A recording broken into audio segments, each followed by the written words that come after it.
Dans un petit village perdu entre la savane et la forêt sacrée, on disait qu'un enfant était né avec l'ombre des ancêtres. Les anciens murmuraient qu'il apportait le malheur. Les femmes baissaient les yeux quand il passait. Les enfants n'avaient pas le droit de jouer avec lui. Car la nuit de sa naissance, quelque chose d'étrange s'était produit. Le ciel s'était assombri. Les chiens du village avaient hurlé. Et le grand baobab sacré avait perdu une branche. Pour beaucoup, ce n'était pas un hasard. Cet enfant était une malédiction. Mais personne ne savait encore que cet enfant allait sauver le village.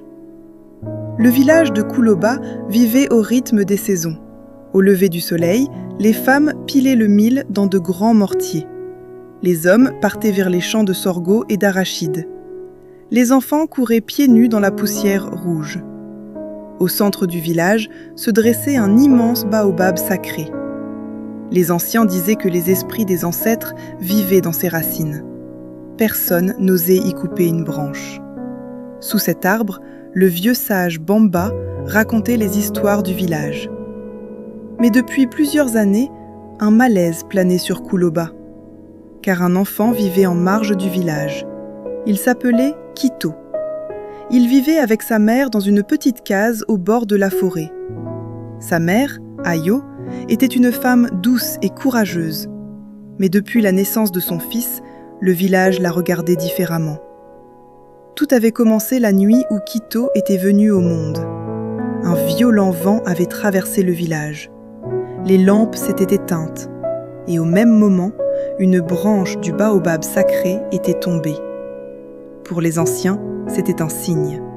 Le devin du village avait alors murmuré « Cet enfant est marqué par les esprits ». Depuis ce jour, les gens avaient peur de lui. Kito grandit seul. Quand il arrivait près des enfants qui jouaient, il s'enfuyait.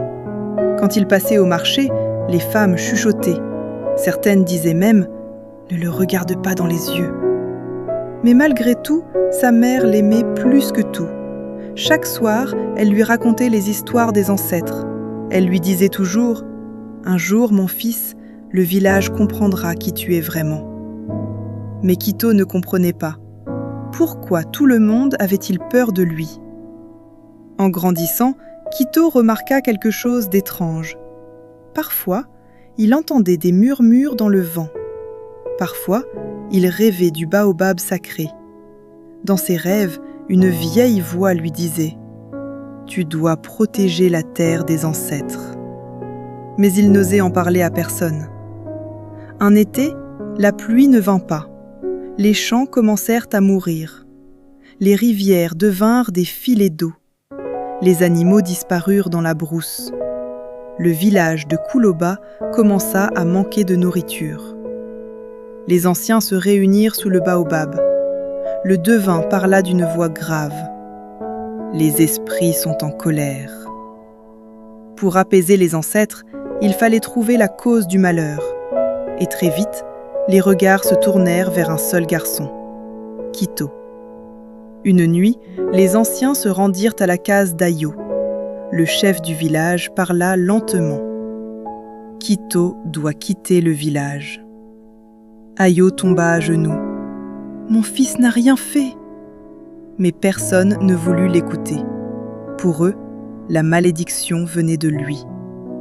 Cette nuit-là, Kito s'enfuit dans la forêt. Il marcha longtemps, très longtemps. La lune éclairait faiblement les arbres. Et soudain, il arriva devant un endroit que les anciens interdisaient, la clairière des ancêtres. Au centre se trouvait une pierre ancienne. Et c'est là que quelque chose d'incroyable se produisit.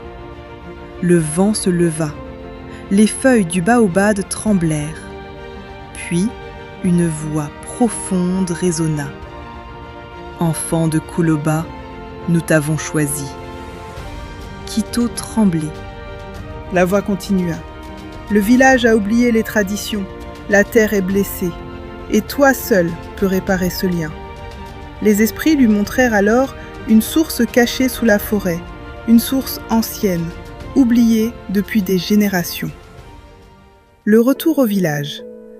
Au matin, Quito retourna au village. Les habitants le regardaient avec méfiance. Mais il parla d'une voix calme.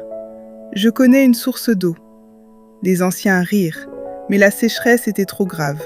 Alors, ils décidèrent de vérifier. La découverte. Quito guida les villageois dans la forêt. Pendant des heures, ils marchèrent. Puis, ils arrivèrent dans une vallée cachée. Et là, au pied d'un vieux rocher, une source d'eau claire jaillissait de la terre. Le village entier resta silencieux. La sécheresse venait de prendre fin. La vérité. Le vieux sage Bamba s'approcha de Quito. Il regarda le ciel, puis il murmura. Cet enfant n'était pas une malédiction. Il posa sa main sur son épaule. Il était la bénédiction que les ancêtres nous avaient envoyée. La leçon du village. Depuis ce jour, Quito ne fut plus jamais rejeté. Le village comprit une chose importante. Parfois, ce que nous appelons malédiction est en réalité un don que nous ne comprenons pas encore.